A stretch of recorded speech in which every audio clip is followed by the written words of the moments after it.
this is too much for me to talk, right? So as a phone you uthara, you must simultaneously.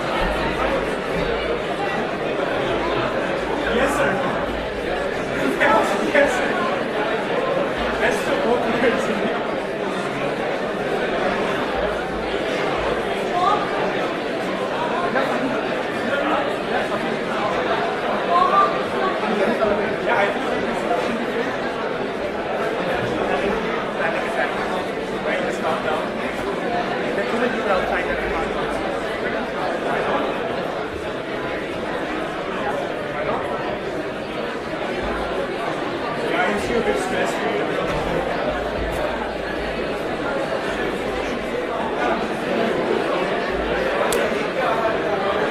Can we only each?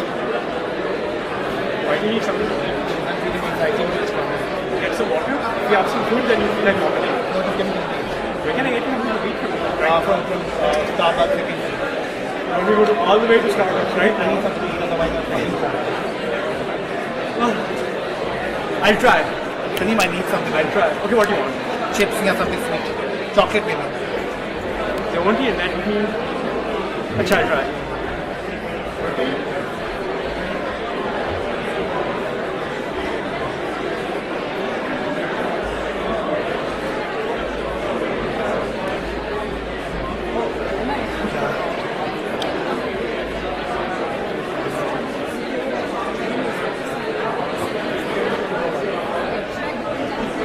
Menu isn't ready.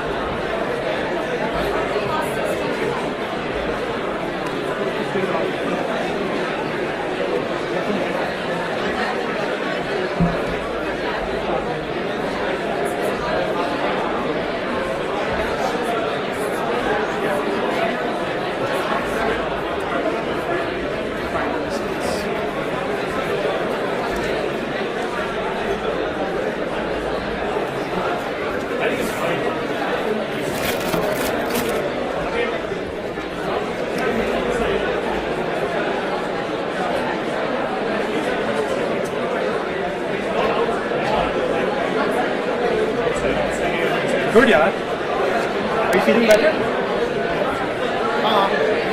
Yeah, Bhatti, you've done bigger things than this, okay? Like, I don't understand why you're feeling like this right now.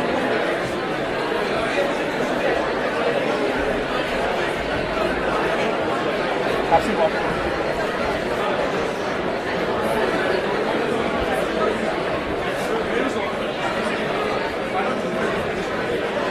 Me, right now.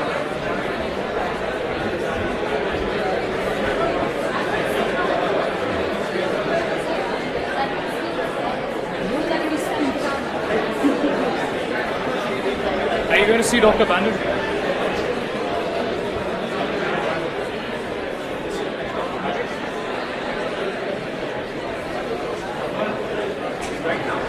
Get me water.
Hello. Hello.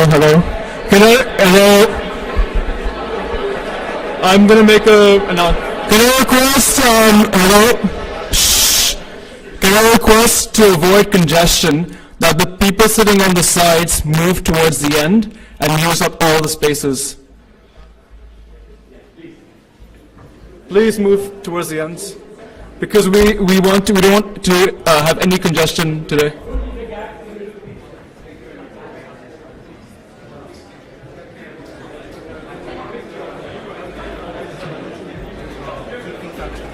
Of course, that's my.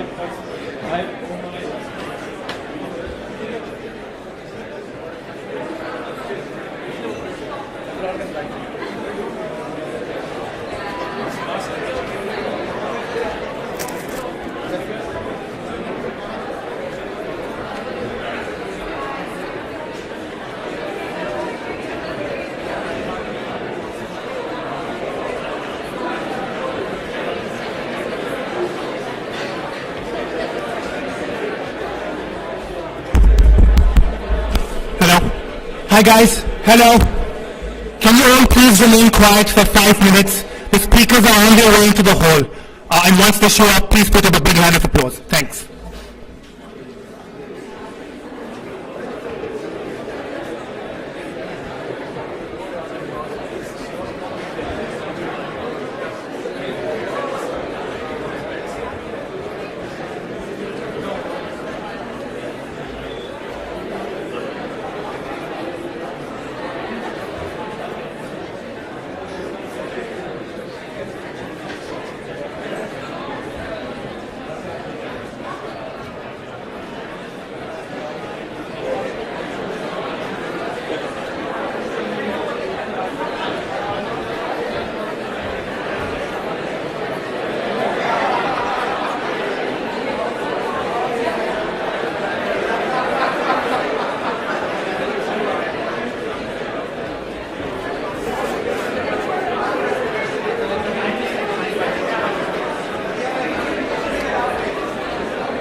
Can everyone please settle down? Excuse me guys, can we all?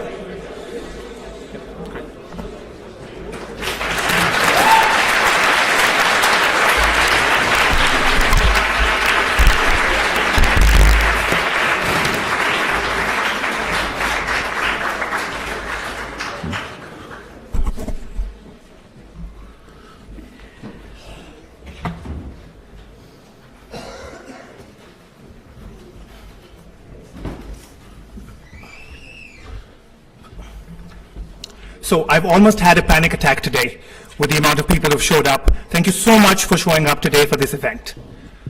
The foundations of the London School of Economics Pakistan Development Society were laid a mere 2 years ago.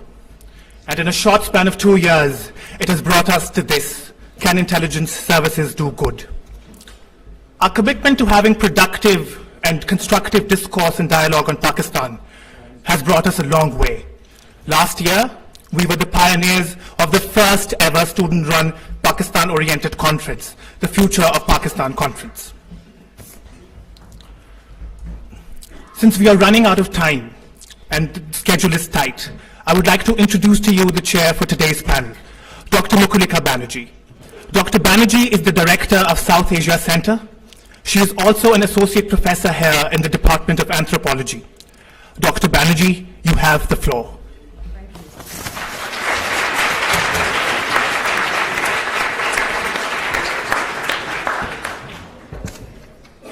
Thank you, Omar, and thank you to our fantastic Pakistan Development Society, the students who have made this event possible, and Ghauri Saab, who is going to be one of our speakers. It's been a long collaboration over several weeks, months, planning this event, and it's very important, and it's a real pleasure to be able to host this event with the students, with Ghauri Saab, with this extremely distinguished panel this evening.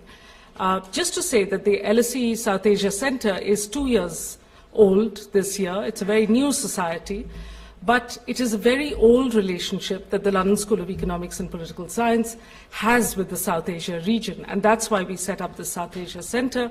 We have over 75 LSE academics, postdocs, plus, of course, graduate students whose research concerns the South Asia region. In recognition of this, our postgraduate students last year set up for the very first time the LSE South Asia Society, and I know there are many LSE students here. If you are present, please do join the LSE South Asia Society, which is for the graduate students, and if you have any questions, ask Siddharth in the pale blue shirt there. Okay, so it's my great pleasure to invite and introduce our distinguished panel this evening.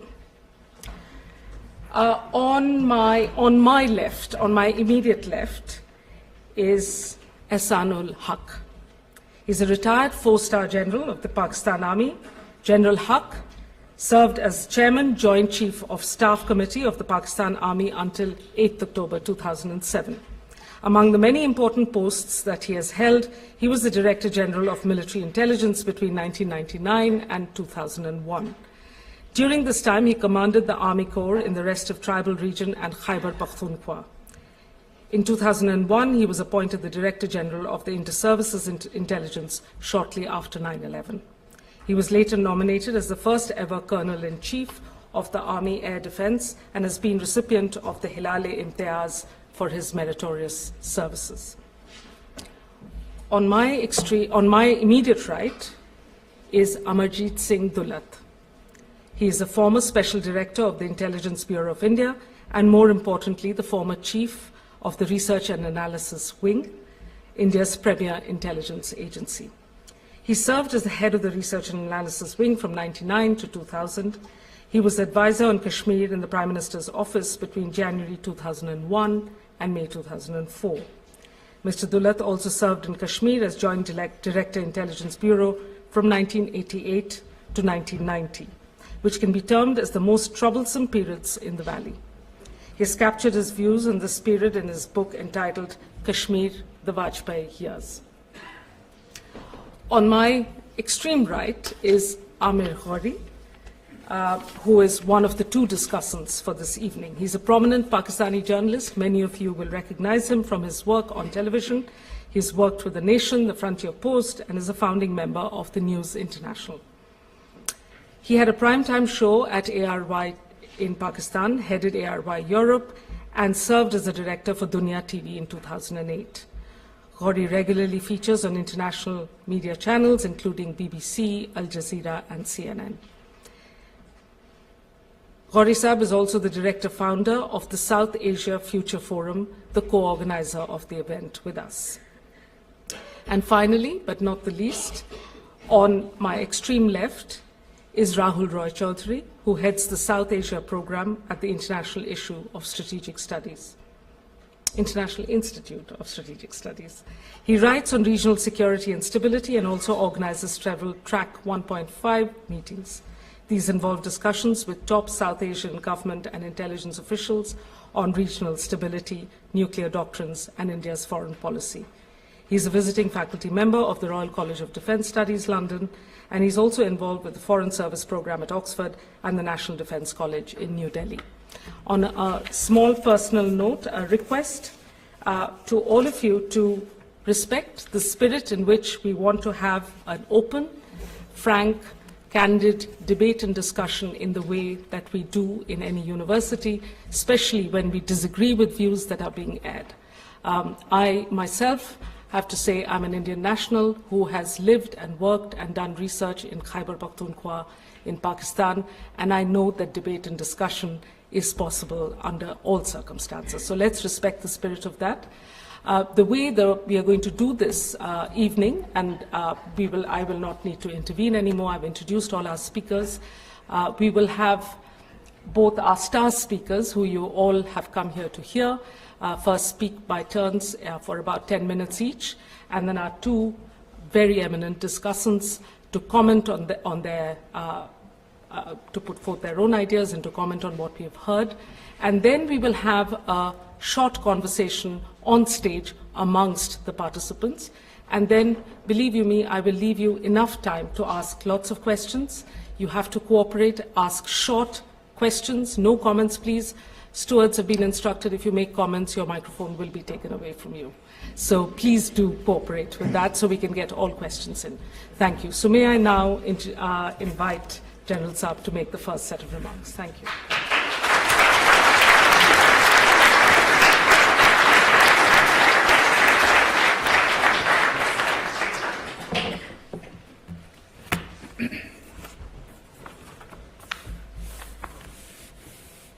Bismillah ar-Rahman ar-Rahim. Dr. Banerjee, Rahul Chowdhury Sahab, Aamir Ghauri Sahab, Doolat Sahab, distinguished guests, ladies and gentlemen, Assalamu alaikum and a very good evening. I consider it a privilege to have the opportunity to participate in today's deliberations and would like to thank Ghauri Sahab and the South Asia Future Forum for their invitation.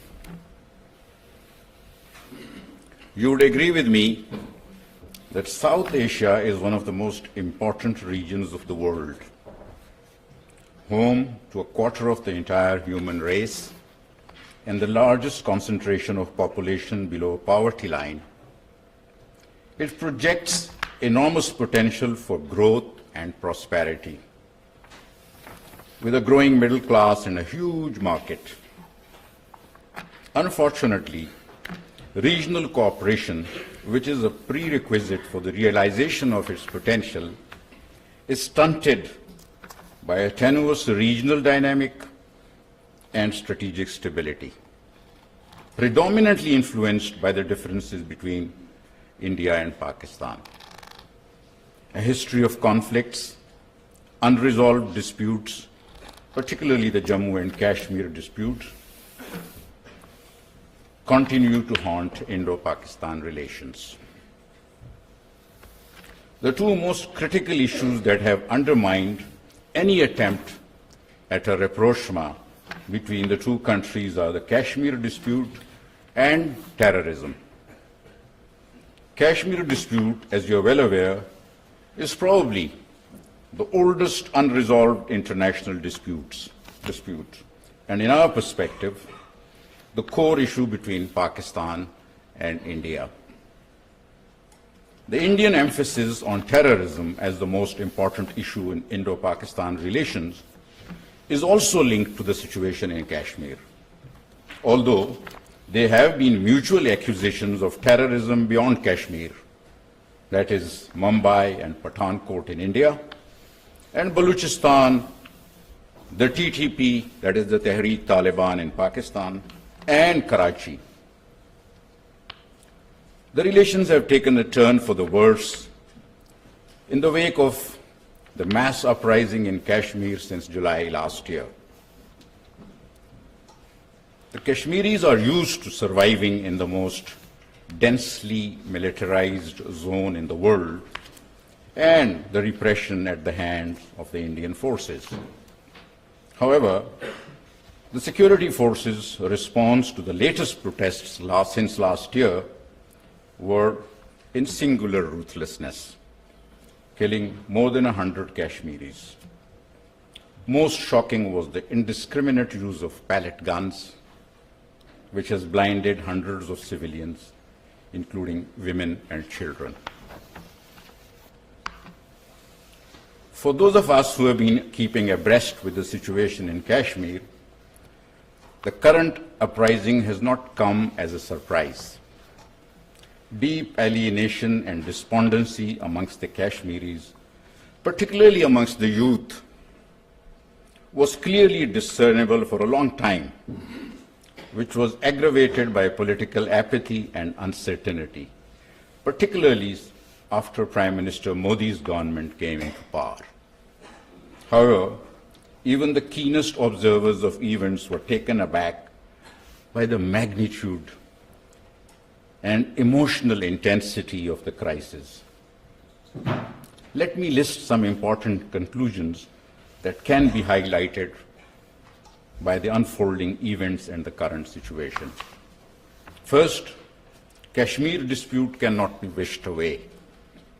If left unresolved, it will keep recurring as a crisis with increasing intensity, as happened in 2008, 10, 12, and now with unprecedented intensity in 2016.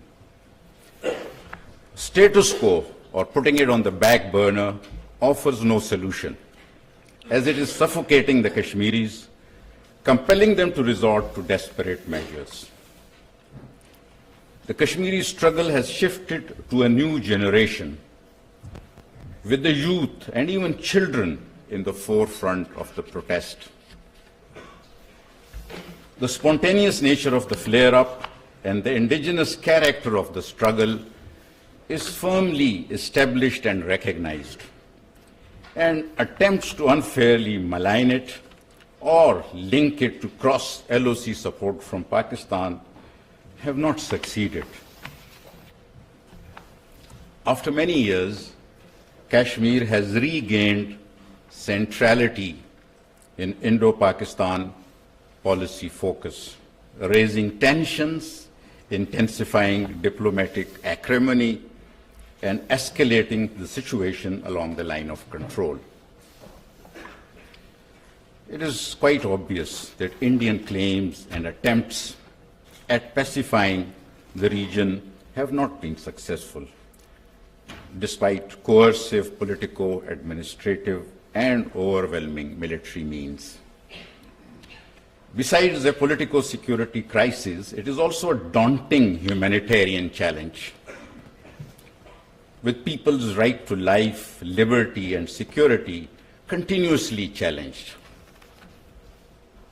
The situation, ladies and gentlemen, warrants urgent and sincere efforts to de-escalate, review, and transition from a security-centric to a politico-humanitarian approach.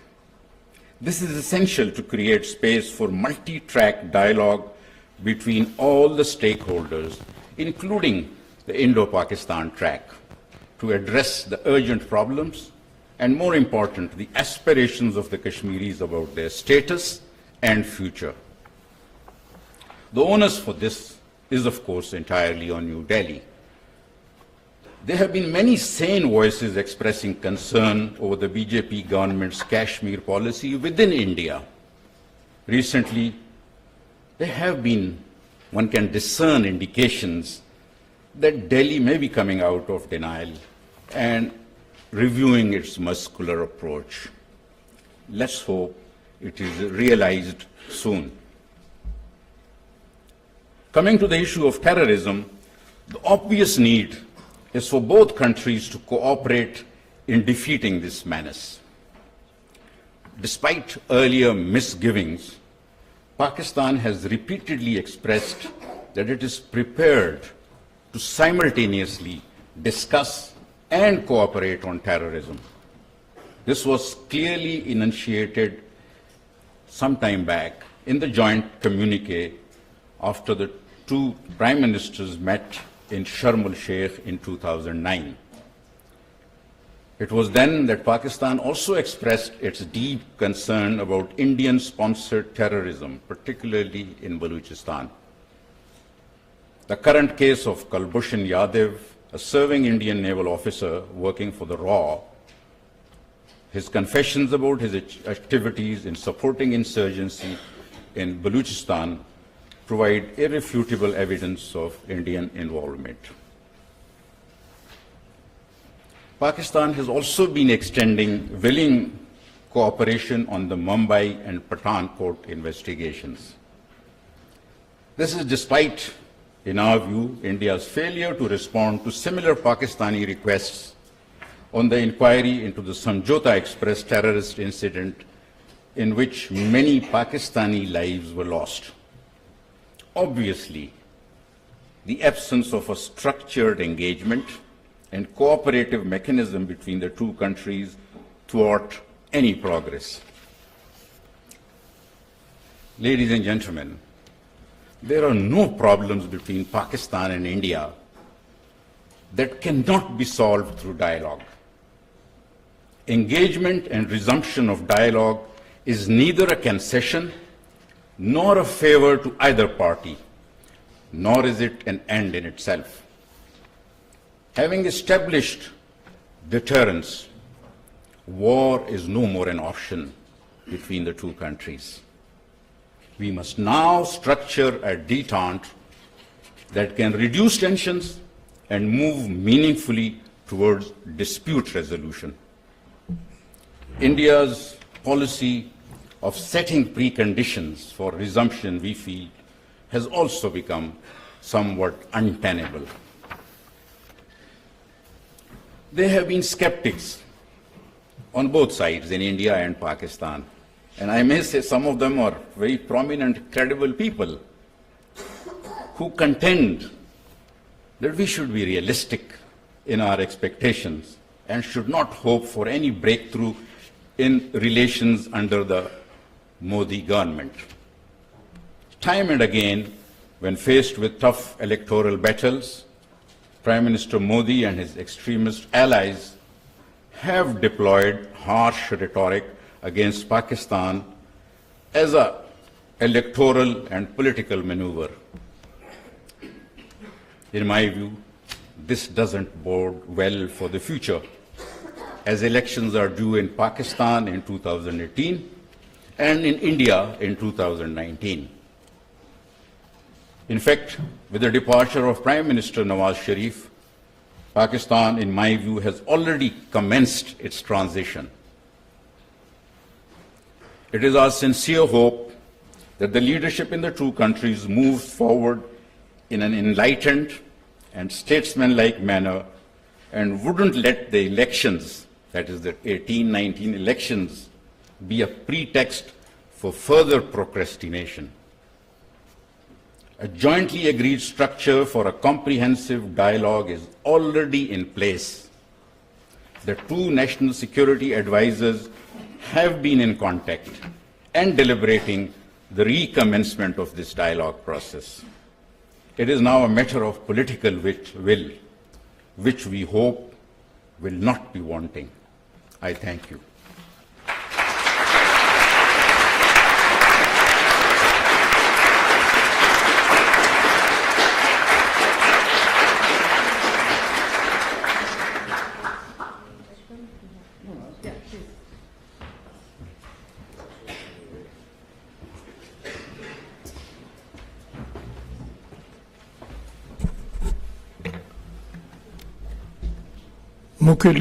Mukulika, General Ehsan Sahab, Mr. Roy Chowdhury, Ghauri Sahab. It's indeed both a pleasure and a privilege to be here. I say pleasure because it's always good to be in London, whatever the excuse. Privilege to be here in this great institution.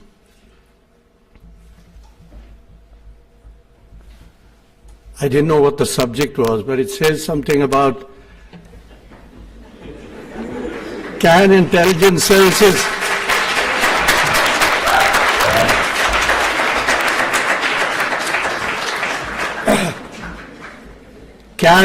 intelligence services do any good, or do they do any good? But since Ehsan Sahab started with my favorite subject, and he's focused so perfectly on the core issue of Pakistan, and my favorite subject, Kashmir, that I guess I should also say a few words about Kashmir. Sir, I wish you had not called it a dispute. I thought we'd agreed that it was at the most an issue.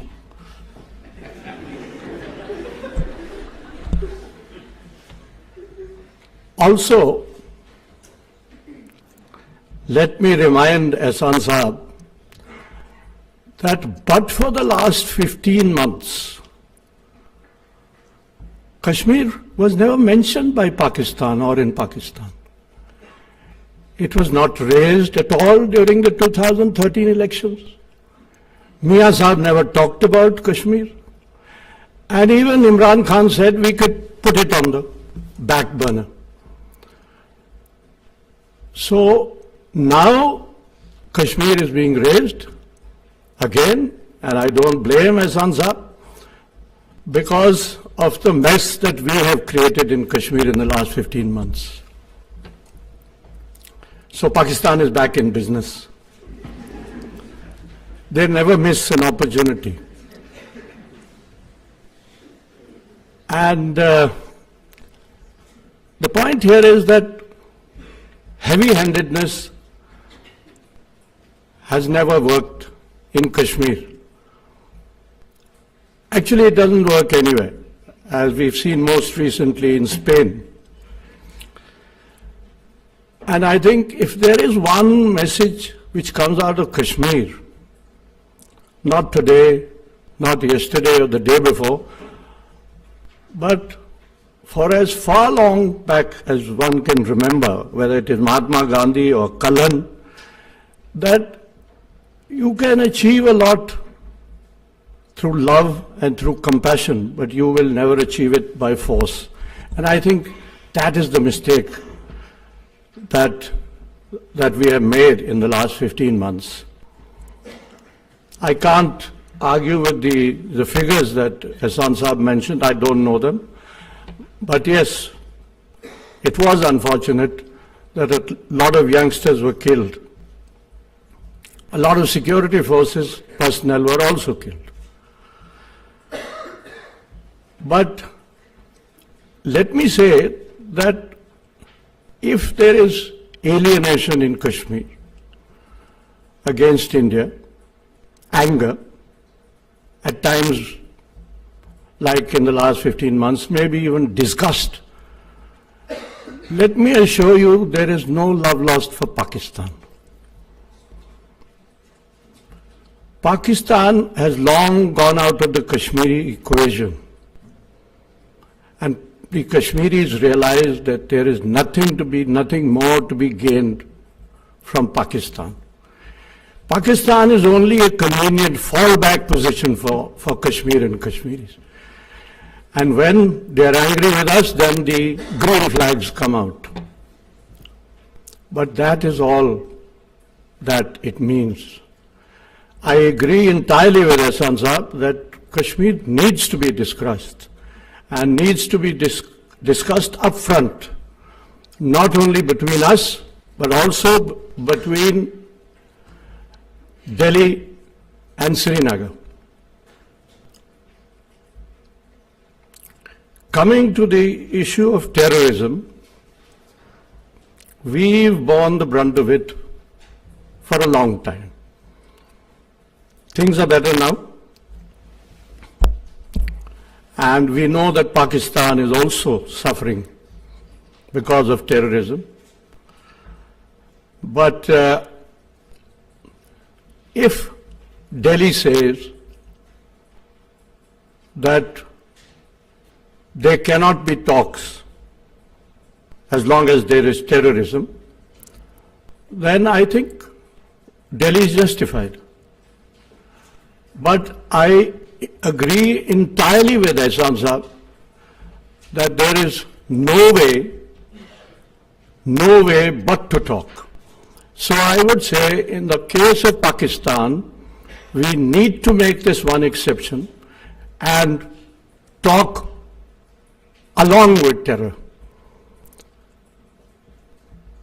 Finally, a point that I wanted to make, and that's what I think this whole subject or discussion is supposed to be all about, is the scope of, Ehsan Sahib hinted at it, but is there a scope for cooperation, intelligence cooperation between India and Pakistan? And I say, yes, there is, there always is.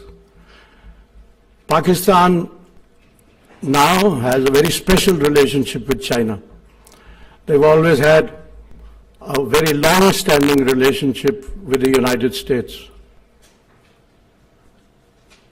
We too have a relationship with everybody, except for Pakistan, except for the ISI, which to me makes no sense at all. Because if you look at the world, even in the worst days, or let me put it, the coldest days of the Cold War, the CIA and the KGB never stopped talking. Neither did Kennedy and Khrushchev stop talking. In fact, many people believe that because of their communication and because of their letter writing, almost like pen pals, it saved the world from a possible world war. So there is no reason why India and Pakistan, or the agencies, the Indian and Pakistani agencies, cannot cooperate. And there have been times, I have not been that fortunate, but Ehsan Saab is a witness to it, that in good days and even some bad days, it has produced more than the desired results. I'll leave that for later discussion, and I'll leave it to Ehsan Saab. But finally, let me say that we need imagination. Let us think ahead, not just of the immediate crisis that faces us, and let us look ahead with compassion. Thank you.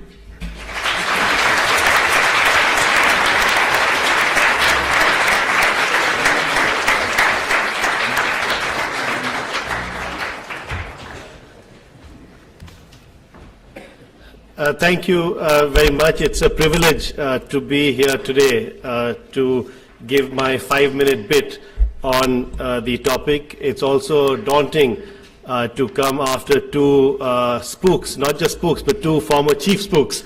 And as General Ehsan and I were talking earlier, that he's also a member of, I think, the sort of global elite club of the 4 stars, the 4-star generals. So I'm very happy to be here today.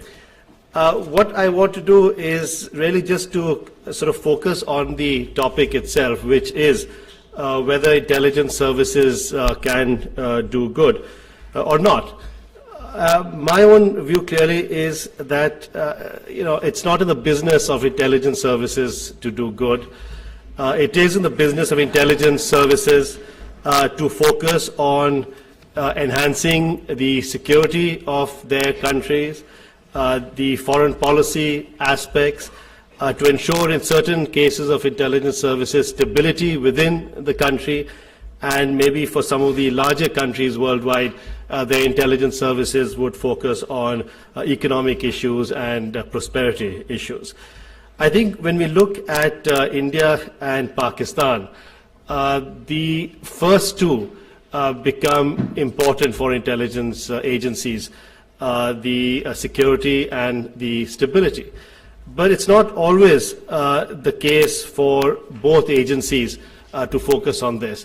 I think if there is one difference that I've seen over the years in terms of the two agencies, one is that one agency, the main agency in Pakistan, is a very powerful agency in the country with a strong mandate on foreign policy, on security issues and stability issues. The Indian agency, I think the External Intelligence Agency, R&AW, is, I would say, an influential organization, but does not have the power that the ISI has. And it's very clear to see why. If we go back to the years of the jihad in Afghanistan, the world's best, greatest intelligence agencies were working very closely with the Pakistani ISI to ensure that their ability to influence the Mujahideen movement in Afghanistan was successful and that the Russians were out. There is no equivalent experience that I'm aware of that the Indian RNAW has been involved in. So I think if there is one difference that clearly is a key issue.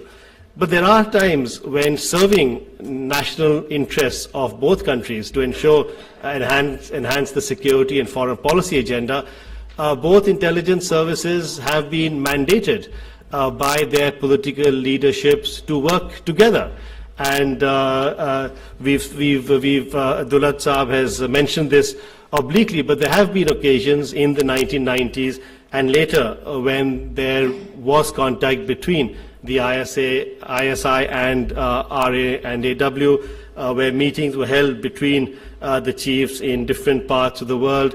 And again, as Mr. Dulat has said, reportedly when General Ehsan met his serving counterpart as well after the 2001-2002 border confrontation. So there are opportunities for both agencies to engage with each other, but clearly only if the political leaderships in both countries and the security establishments in both countries are keen on doing this. In the 1990s, there were particular reasons for it. The focus reportedly was on an attempt to demilitarize the Siachen Glacier and to address the Khalistani violence that was taking place in India. And in 2001-2002 post, again, you can imagine what the focus would have been. But I think today, in today's world, there are tremendous geopolitical and strategic changes taking place. And the ability of intelligence agencies to work at the behest and to enhance the national security of their countries will depend on the influence they have in adapting to a changing global regional security environment. And I just want to raise one issue before I end my 5 minutes, and that is that for the first time in years, we have recently announced a new U.S. strategy on Afghanistan and South Asia. This strategy was enunciated by U.S. President Donald Trump on the 21st of August this year. It's broad in contours and specifics are very few. But there is one fundamental aspect of this strategy, and that is the concern over safe havens that are present in Pakistan and with the U.S. administration talking about links with the Pakistani intelligence agency, the ISI. We had, in fact, a few days ago, the chairman of the Joint Chiefs of Staffs of the U.S. Expressing concern to the Senate Armed Services Committee on this issue. But equally important, we've had the new Pakistani Foreign Minister, Khwaja Asif, in New York at a think tank, raising concerns in response to a question, raising concerns over what he called a liability issue of some militant groups that were based. And his what he said was that there are people in Pakistan who can be a liability in times of crisis for Pakistan and for the region. And he said that Pakistan needed more time to actually work this through. So I want to end by saying that the statecraft for intelligence agencies is really to ensure that the national interests of the countries are met. I think we are in a situation of geo-economic and strategic change in the region, and the ability of the success of intelligence agencies to meet the national security and foreign policy requirements will require, I suspect, a fair degree of imagination, but even more important, an aspect of flexibility and adaptation. Thank you.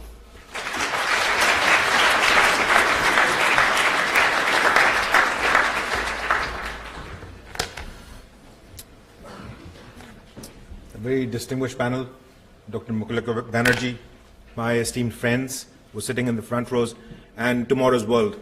Thank you very much for coming and listening to us. I created South Asia Forum, Feature Forum last year with the purpose of doing exactly what we're doing today.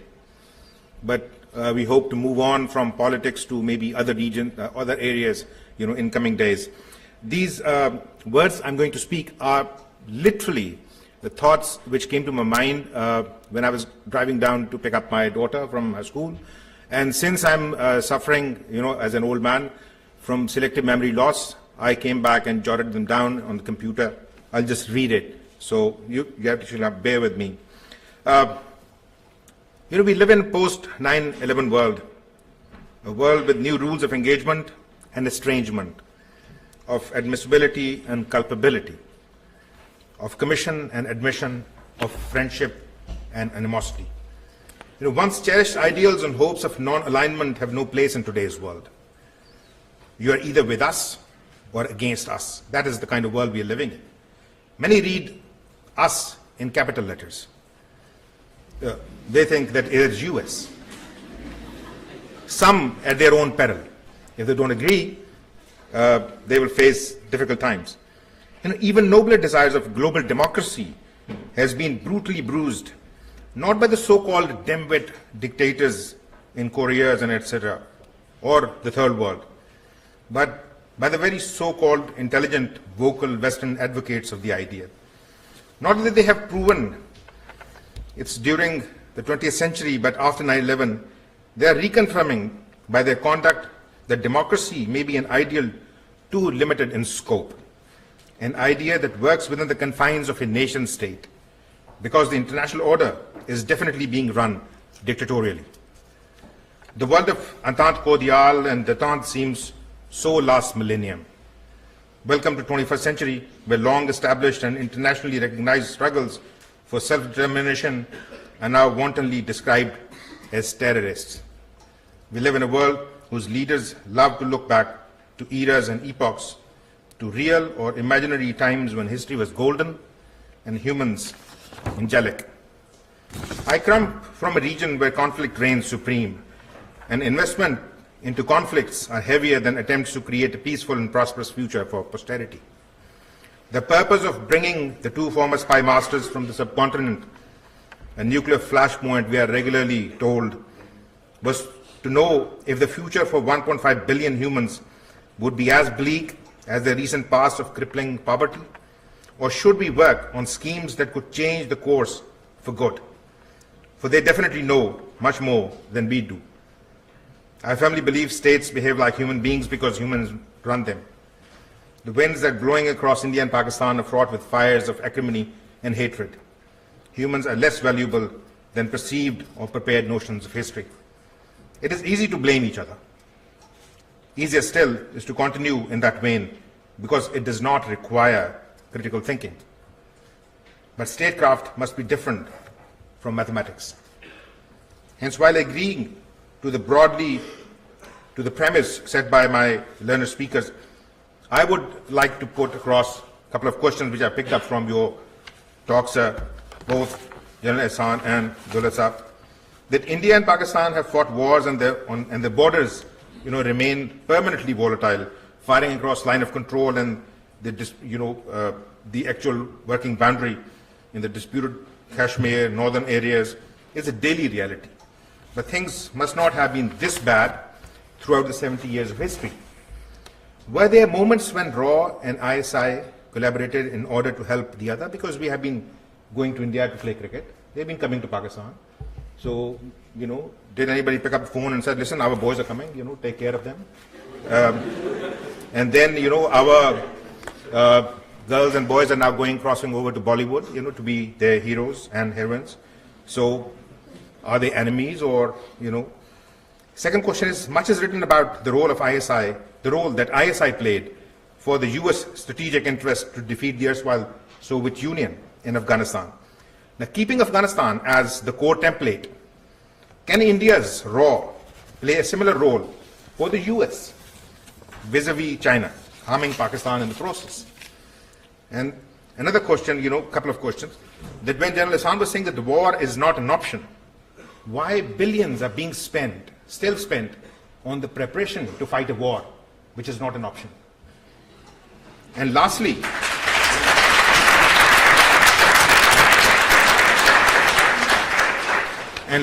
to Dulat Sahab, Kashmir might be an integral part of India, but are Kashmiris also an integral part of India? Because what is India doing to its own Kashmiris is not what states do to its human beings. So I think we need to be clear that you like the territory or the humans as well. Because as long as I think, I'm not a Kashmiri, but as long as you keep calling them Kashmiris, then to me there's a disconnect between being Indian and by being Kashmiri.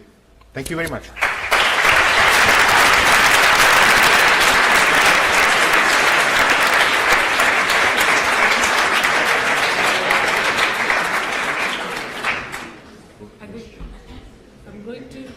I'm just going to give General Ehsan and Doolat Sahab a couple of minutes each to respond to the questions. In particular, General Ehsan, can I get you to respond? Tell us a little bit more about what cooperation between ISI and RNAW was like on the ground. I think it's something that both commentators have raised. It's something that the audience would like to hear about. Was it a productive relationship? Was it a difficult one? Was the communication easy or not? What were the pitfalls? Yeah, it'll be on. Yeah. First of all, I'm grateful to Doolat Sahab for agreeing with most of the things that I said.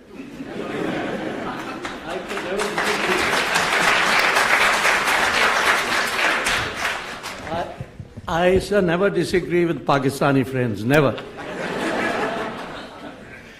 And it's always a pleasure to be with him on a panel because he makes sure that all the difficult questions are taken by him and all the easy ones come to me.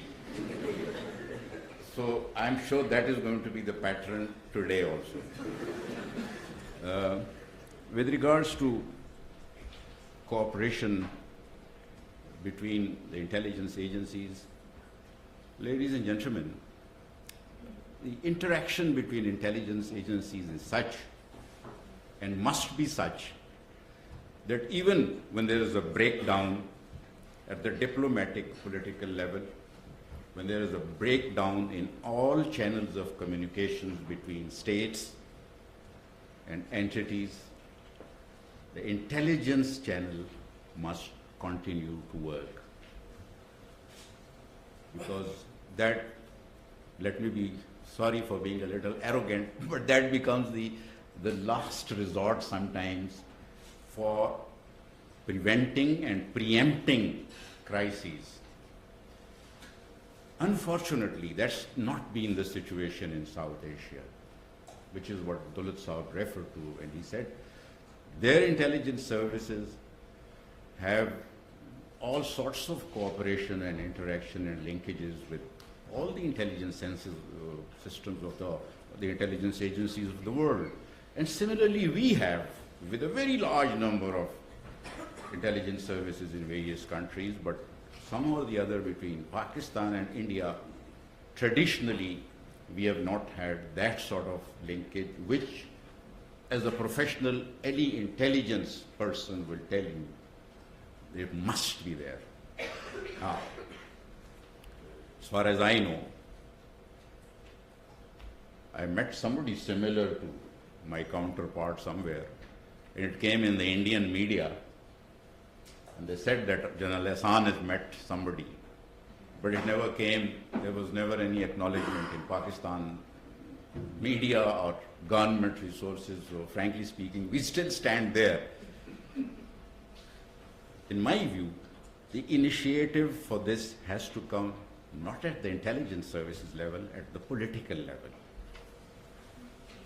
And it has to come down from the political level. If the political direction is go ahead and do this, it cannot be reversed. It cannot be that the intelligence services will start meeting on their own. Even in the US Soviet example of the Cold War, which Doolat Sahab referred to, the political direction was that we must continue to engage at some level and the intelligence level with, plausible deniability as the usual diplomatic phraseology for it, it can work. I am convinced that it must. If it's not there, we don't know. For all I know, it might be there between Pakistan and India, because they're definitely smarter people after we have retired, and they, I'm sure, understand this more than us. But if it's not there, it must be there. Can I get you to respond to the question of if war is not an option, why are such... First, if I may respond to what Ehsan Saab just said, because I think he is still using that ploy of deniability and being rather modest and coy about his relationship, which was well known. And from all that I know, it was a great relationship, which produced results. I think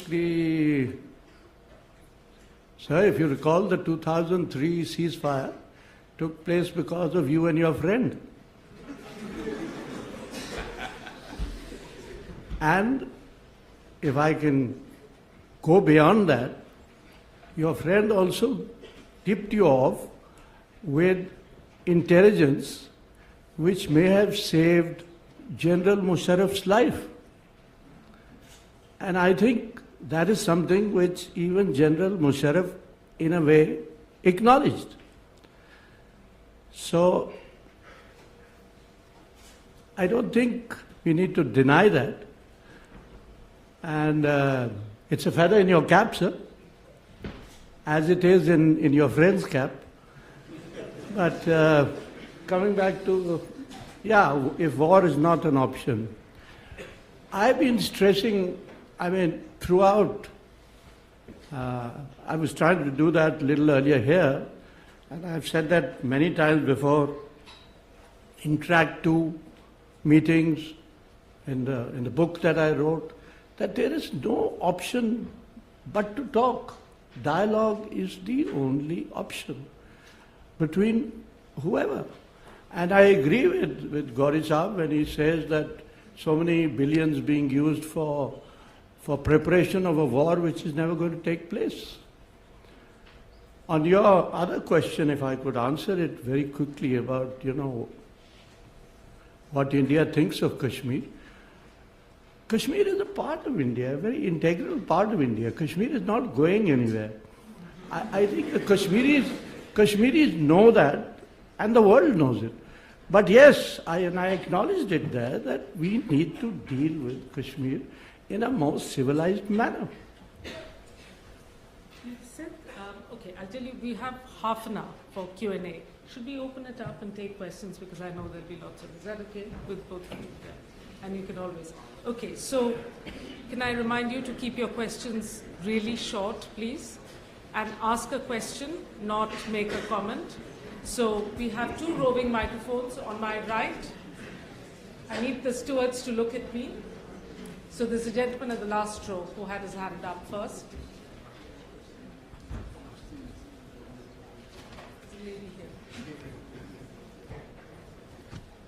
We'll take 2 questions together. Thank you very much. This is Abdullah, and I'm an Afghan journalist with the background of being an intelligence service of Afghanistan in cooperation with NATO in Kabul. What I am actually missing in this discussion today is Afghanistan, and in a larger perspective, the presence of many other intelligence services in the region that they're really fighting with each other. What I found tonight discussion, it's mainly related to the past rather than dealing with the realities on the ground today. I had the privileges 3 weeks ago to be in Pakistan, and I met some few generals there, including General Bajwa there, in my journalistic capacity. And I found that Afghanistan, CIA, RAW, and NDS in Afghanistan, Russia, Iran, these are the main concerns in Pakistan. And at the same time, I had the privilege to be 2 months ago in India, and the main concern in India was China and the rest of the region. If I may ask my question, how we could update our discussion to today's mainly issues that could be more substantive, useful for the young generations, especially for the students coming from a different background. Thank you very much. Thank you. And we have this lady here. Yeah.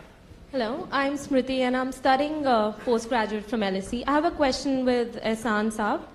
Yesterday, a Pakistani military spokesman actually mentioned that they're planning to bring the militants into the mainstream by adding them into the political sphere. I just want to know, do you think that policy will have any impact on the Indo-Pak relationship, or will that policy work in Pakistan at this moment? Thank you.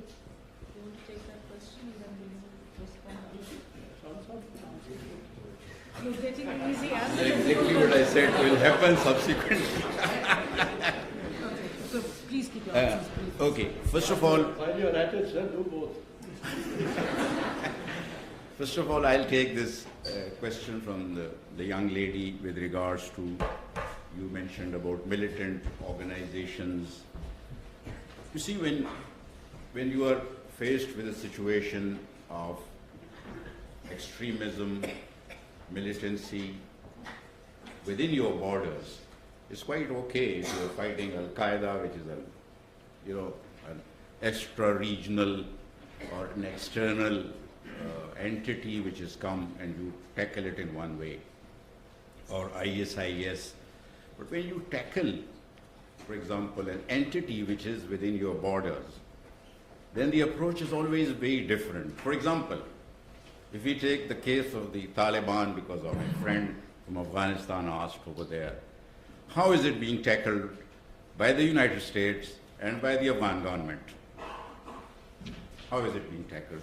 They're saying, they're even telling us, they're even coercing Pakistan to come and compel the Taliban to come and sit down with us, be mainstreamed, become part of the government, and we will give you provinces to govern, we'll give you ministries to run, and you will be part of the system. You understand? Sitting here in London, when you take the example of Ireland, terrorists, by all definitions. But how was it tackled? Mainstreaming. A political approach to de-radicalization.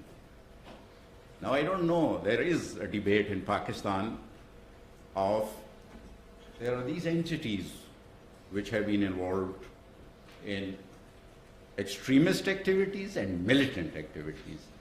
And we have to have also a strategy of de-radicalization and mainstreaming. Because you can't sort of pick each one person and tick him off. That doesn't happen within your own national borders. Yes, the approach in my view must be correct. It must be part of a national strategy, a politico-security strategy, and then there must be a consensus developed on how to approach that. And in my view, it should be music to India's ears, because you were asking it from the Indian perspective. If we are trying to de-radicalize and we are trying to mainstream entities with which India keeps pointing out at us, we should be very happy with that. Although, now I'm going to take Doolat Saab's question. You're right, there are many questions, there are many difficult issues that could have come up in this forum, but one, because of paucity of time, we tried to remain focused on India-Pakistan. It's not that Afghanistan is any less important, any less critical for this discussion, for Pakistan and for India. So it's merely, that to retain focus on some specific issues that we have tried to, in my view, my script, although I did refer to some TTP lit figure somewhere. So that is actually the logic. We can broaden the discussion, but then we'll have to go past the 2000 hours limit, and I'm sure Dr. Banerjee will not be very happy about that. In fact, in the interest of time, I'm going to take 4 questions together, and please keep them brief. So the first question here. Thank you very much, Victoria Schofield. I'm glad we have introduced the Kashmir issue, which provides me the opportunity to ask a question. My question actually is to Mr. Doolat. You mentioned the mess that India has created in the last 15 months in Kashmir. Can you just enlighten us as to how, after such a lot of problems in Kashmir, as we know, dating from the insurgency, even going back to partition, India has created such a mess? Because surely it should have been handled with kid gloves and it should have been handled very carefully, but to use the pellet guns, all the things we know have been going on in Kashmir, and to alienate a whole new generation, how come that's happened? And if in the future the Kashmir issue were to be resolved between India and Pakistan, do you think that there would be peace between the two nations? Do you subscribe to the theory that it is the core issue which keeps the two nations at loggerheads? Thank you. We'll take one question here and then the second. Apart from carrying out covert operations in each other's countries, what have you done to achieve peace in the subcontinent? Intelligence agencies don't do good, but advance national interest. Since when does peace not become the national interest? Okay, and then we'll take a question right here on the extreme right in the pale blue shirt. Yeah.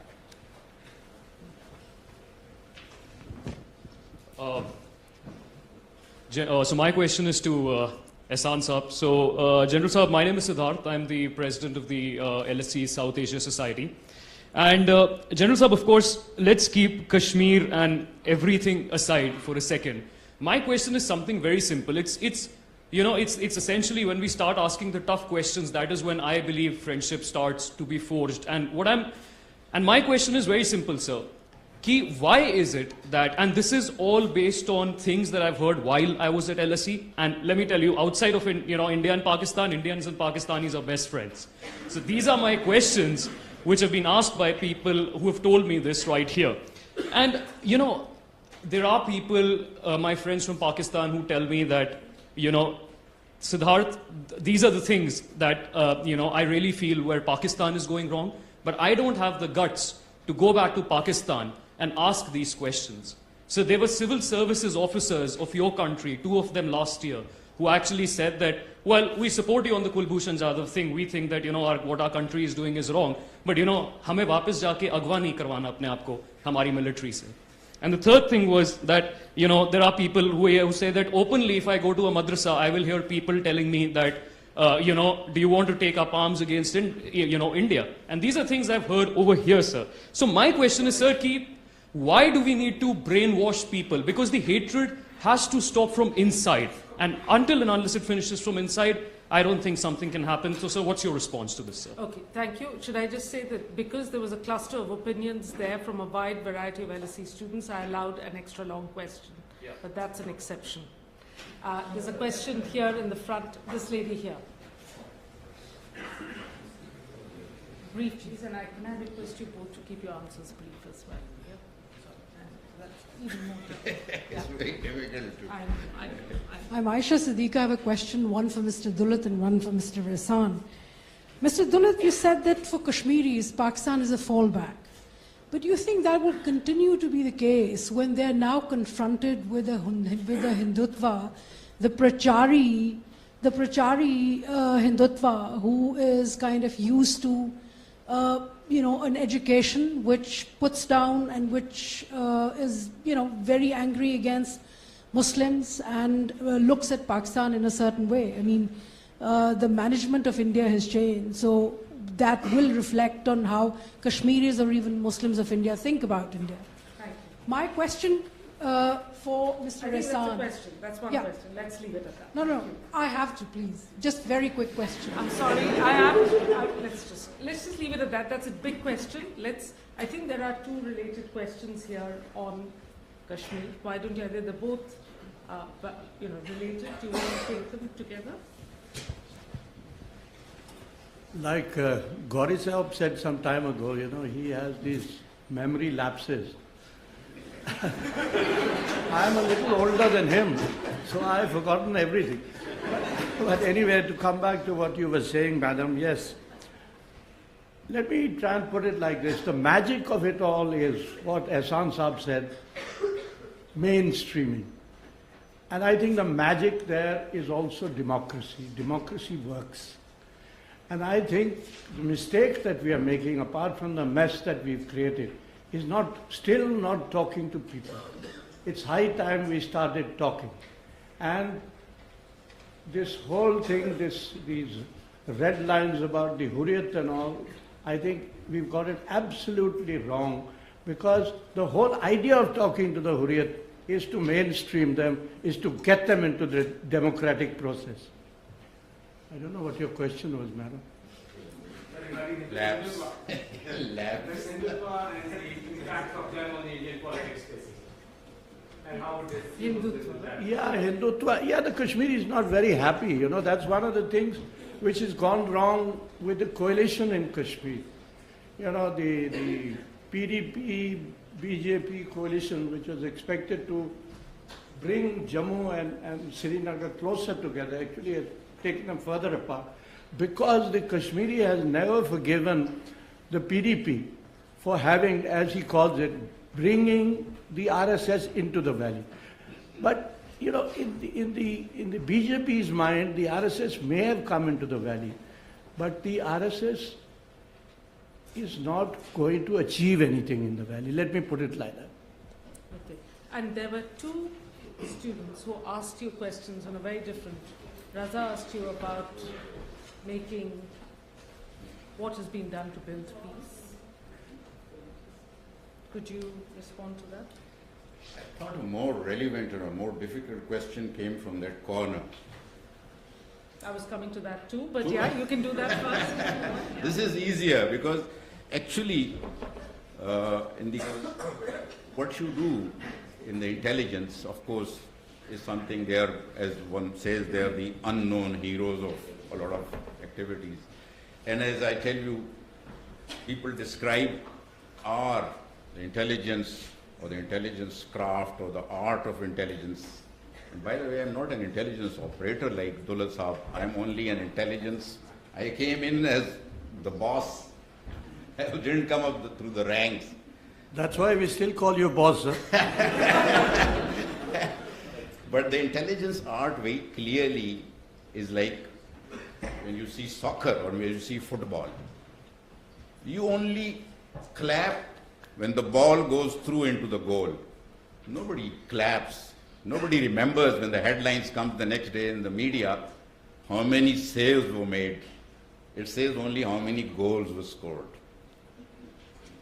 So how much the services, the intelligence services contribute in preventing crises and thereby creating an environment for peace and stability remains unknown. That gets passed on to the political domain or to the diplomatic domain for them to take credit, which is fine. The intelligence is not there for credit taking on these issues. But there is a lot that goes on in the nitty-gritty of preventing incidents, difficulties which can lead to breakdown of peace and breakdown of relations and or sustaining processes. I hope that gives you a sense. You see, the fact that we are sitting in front of you, this bright, young, sparkling eyes, is only to address this issue. To tell you that so that the problems that my parents, because I am also born after 1947, I'm sure Doolat Saab is even younger. Yes. He accepts that. So fine, sir. I accept whatever you say. So,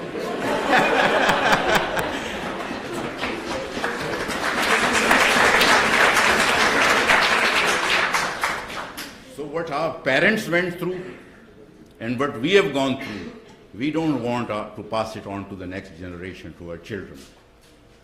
Now, exactly what those two Pakistani civil service guys told you, there are a large number of, you can understand, your compatriots who would come and tell us or their colleagues here that, look, we are very unhappy with what Prime Minister Modi and the Hindutva and all this is all about. but naturally they won't say it. These are the sort of forums where we can develop that sort of energy, that sort of sense about moving forward to a forward-looking, solution-centric relationship, but the leadership has to provide. That's why I said it's the leadership which has to do it. If they can start talking to each other, a lot of these misperceptions would not be there. Thank you. Yeah. Can I actually add just a line to Siddharth's question? You know, many years ago, I qualified to be a civil servant in Pakistan. I told my father, listen, Dad, I'm neither civil nor servant, so I won't survive. Let me go because I actually wanted to bark. And for the last 30 years, I have been, as a watchdog of public interest, been barking on television, been writing in press. And we have, in these 30 years, because I've covered wars in Israel, Palestine, in Kosovo, Bosnia, and also on the border of Afghanistan, Pakistan. We said it. We face threats that will come and kill you with a missile. And we basically joke with the so-called Taliban. I don't know whether they were Taliban or not. But listen, you know, there's no point killing me with a missile because you will kill 50 other people in the television studio. I'll be killed with one bullet. Now, these civil servants who are here, and I know many who come here and study at LSE, I came to SOAS. I think it has become a fashion that they know too many things inside out, but they will not say. I think that if they have those things and if they think that they need to be told, change profession. Leave civil service, become a media person, start speaking, because what we are doing in the last 10 to 15 years in Pakistan, Pakistani media has gone mad. I wish there were controls, you know. But frankly speaking, it is fashionable here, coming here and telling us, you know, something, and exactly like, you know, as General Ehsan is saying, that everybody who comes here, Americans were, you know, friends who were studying, I said, we know things, but we cannot say. I said, what's stopping you from there? So I think it's a fashionable statement. We should not take it, you know, too seriously. Okay. If I might just to react to Ehsan Sahab, because he's so modest, you know. he says that he was only chief and this fellow has been an operator. Yeah, we've all been operators. But you know, it reminds me of smooth operator. Yeah, smooth operator. I was asked this question, that's why I'm butting in. I was in Karachi and there was a TV guy asking me a few questions. At the end of it, he says, what do you think of the ISI? And I said, ISI? It's great. It's the biggest thing.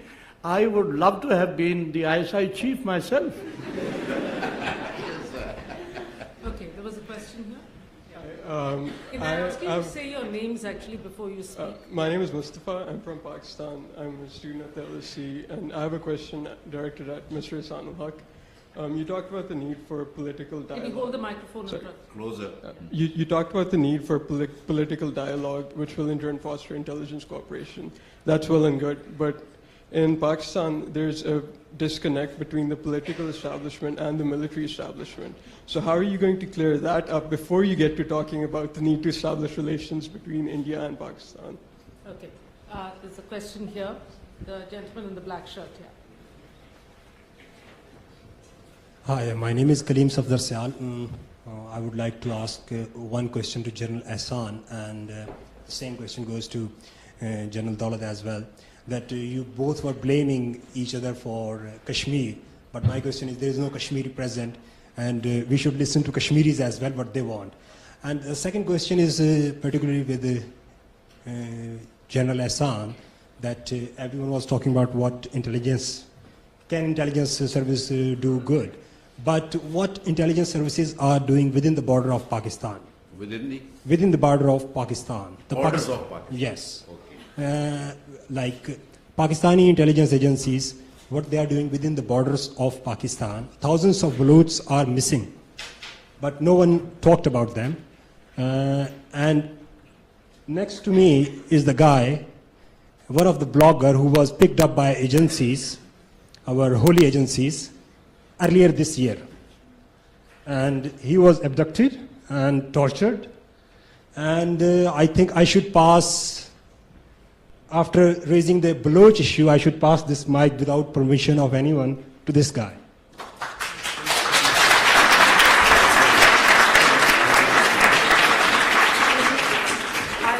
If you ask me nicely, I will let you. You need to ask my permission, I'm afraid.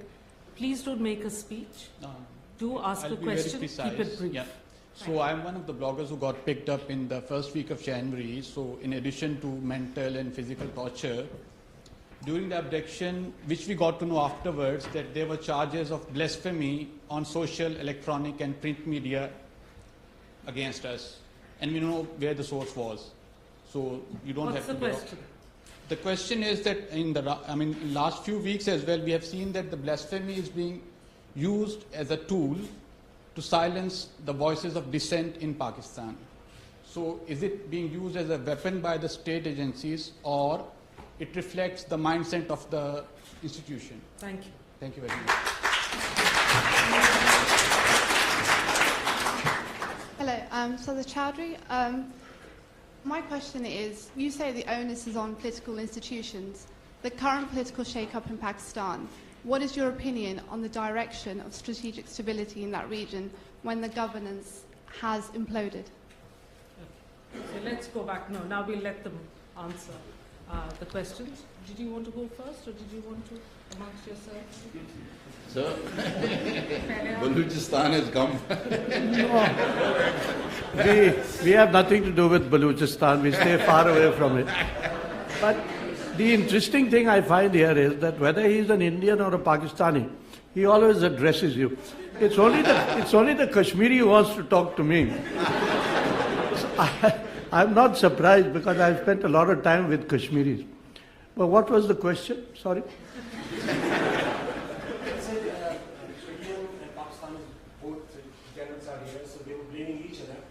They are doing within their countries, but no Kashmiri is here. So everyone is claiming their claim that Kashmir belongs Thank to you. them. I think. But where are Kashmiris? Okay. Yeah. I don't think it's a fair question to ask panelists where are the missing panelists. I think that's something that it's not a fair. Your point is made. Thank you. No, I tried to tell you that I was a Kashmiri and I'm not a general. Yes. Important. Let's take this. Do you want to answer this lady's question? Did you want to respond? This is okay. I think there was an earlier question also that there is. And there was a question about blasphemy law and whether it's being used by the state. First of all, with regards to the political situation in Pakistan, frankly speaking, my view is very different. We have had very difficult history with regards to the development of our democracy and military interventions, and not just development of democracy in words, but in spirit. That is the essence of democracy. I am very encouraged, frankly speaking, of what has happened over the last maybe 8 to 10 years. We, first of all, have had elections in 2008, and then we had that government complete its tenure. And then for the first time in our history, we had a transition from one political elected government to a second political elected government. Then there were all sorts of agitations against the present government, if you would recall the sit-in or the dharna in 2014. But what were the voices raised in that dharna? The voices were for good governments, good governance, for better democracy, for transparency, for accountability. It wasn't to support a military intervention. And we went almost, the parliament was sieged, but there wasn't any military intervention. The issues got solved politically. The parliament remained in session, and the issues got resolved, and we moved on. Then came Panama Leaks. Panama Leaks came from outside Pakistan, and the issues went to court. The court made decisions, and the Prime Minister, the sitting Prime Minister, was disqualified, and he responded to the court's decision, and he said, okay, I accept the decision. Okay. No. No, but I mean, you have to listen to another viewpoint. You may not agree with it, but this is how the majority in Pakistan feels about it. Were you going to respond to the question about blasphemy laws, or? Frankly speaking, no, I'm not shying off from responding. This is not got nothing to do with the intelligence service. Only yesterday, I think, or yesterday, the Parliament of Pakistan, there was some mistaken insertion in the resolution yesterday, which talked about the Ahmadi, which is a declared non-Muslim minority in Pakistan, and it reversed it today. Or yesterday it reversed it. The intelligence services have nothing to do with it. This is something which will have to be decided by us as a nation. And our political leadership will have to take the lead in how to address these issues. No, sorry, I'm sorry, I can't allow that. People are waiting quite patiently. We'll take two final questions. I'm sorry, there are going to be lots of disappointed people, but we have to end. Yeah. Very quickly, very briefly. For the South Asia Forum. And my question, on a lighter note, I think since the Future Forum, we look forward what's going to happen next, sort of, in terms of years and decades. What would be the next move where we can play cricket together? I think that's very important. I think everybody in the hall would like to do that.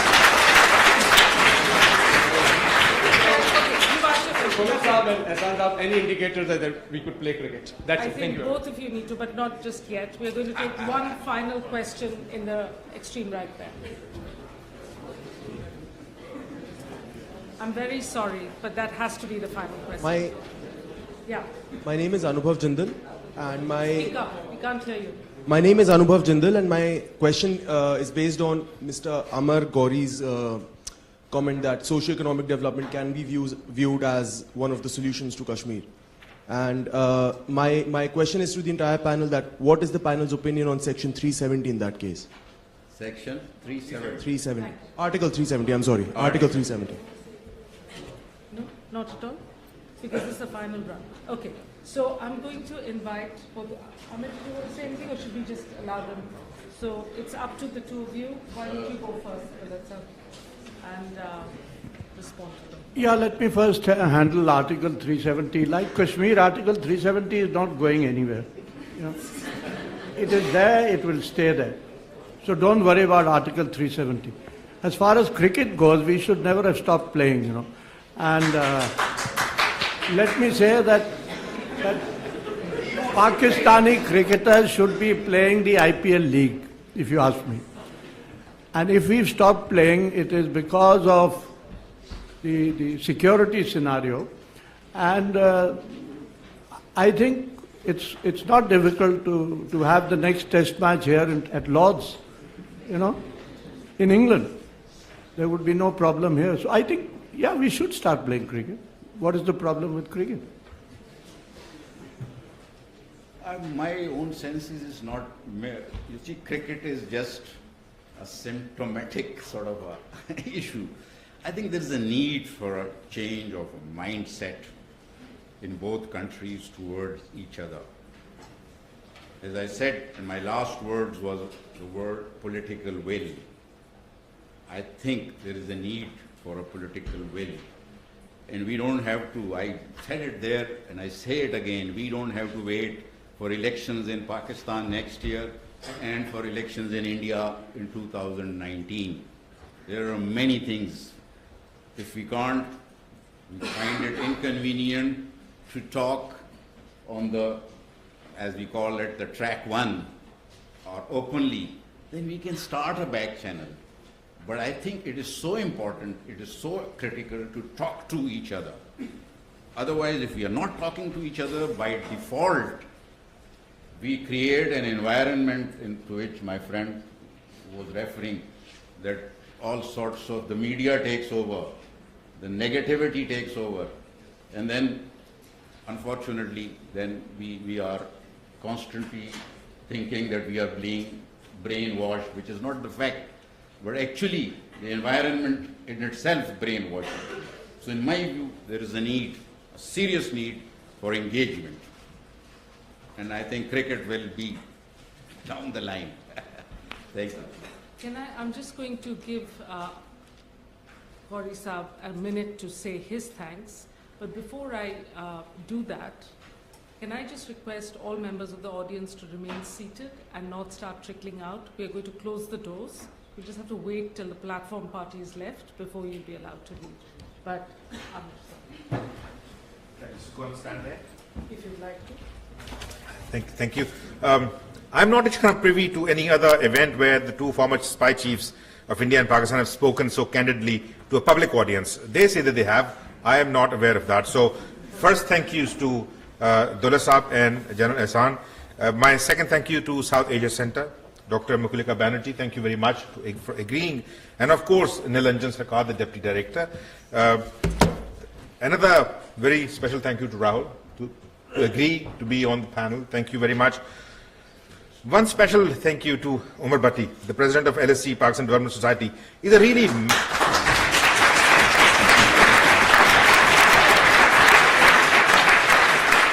he's in the last 3 or 4 weeks I have come to know him as a really mad and sad young man, who's brimming with energy, to do good. I hope his energies won't deplete, once he finds more attractive things in life. After all, he's young, and I hope that he will come across many attractive things. My special thanks to Festina, my wife, because I force her to be a homemaker, to be a mom, and of course to run, as program director of this forum.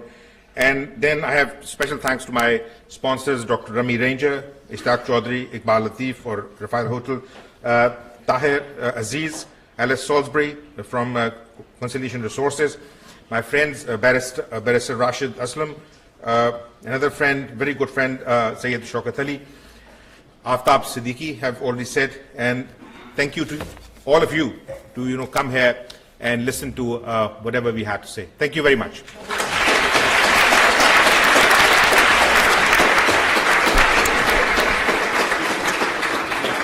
I think it's. I'm just going to say, very briefly.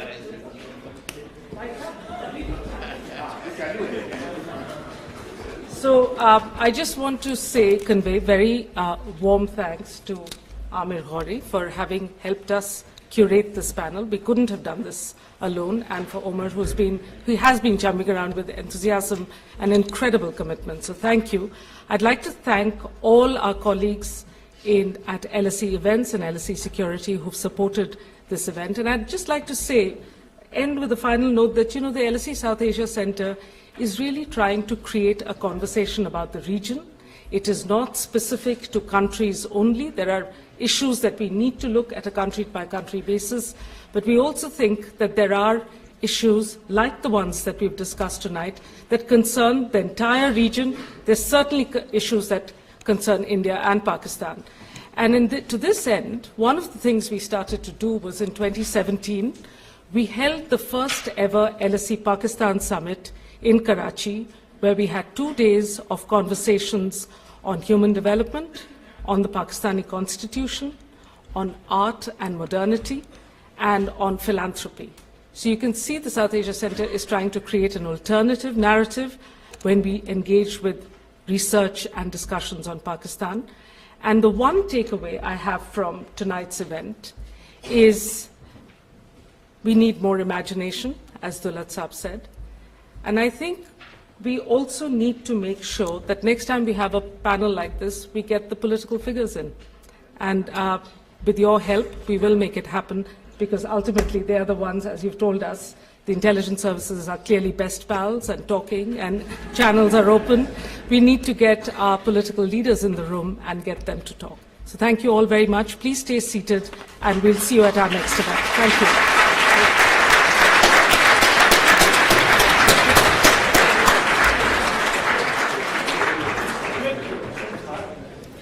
Can everyone please remain seated? Don't move.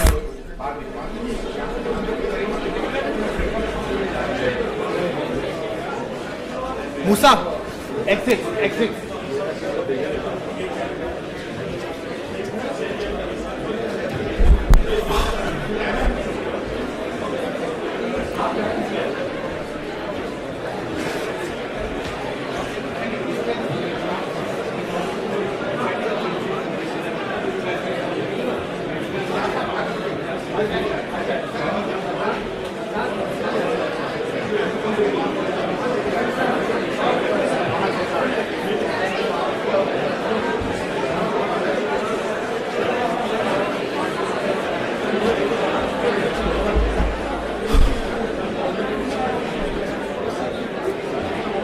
Shah Saab, I'll take you.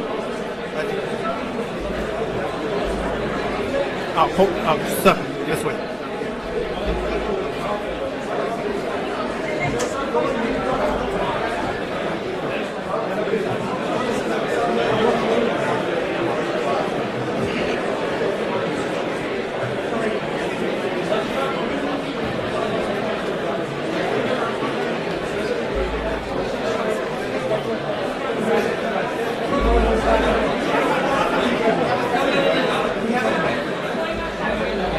Kevin.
मैंने भी तैमूर को भेजी, मैं पहुंच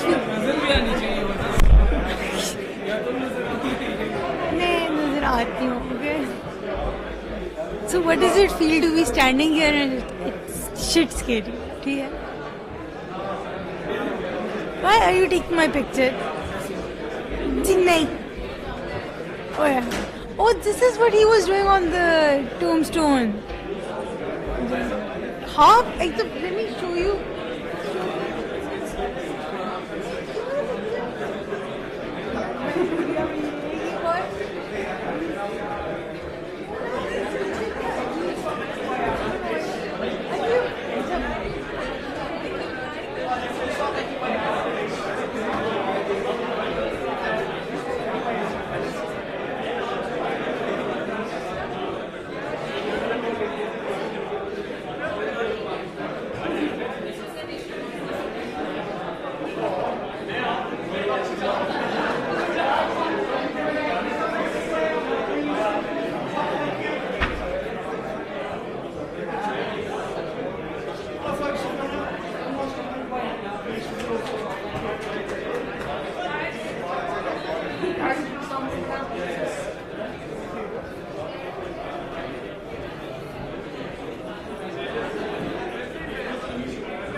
If I come back and photo of you.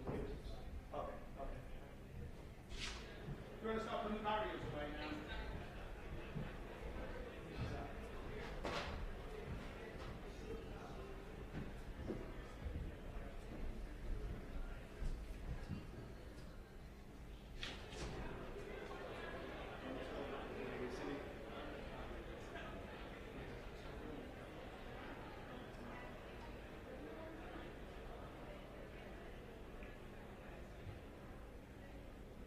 Can you look up Sheikh Zayed Theatre for us, please?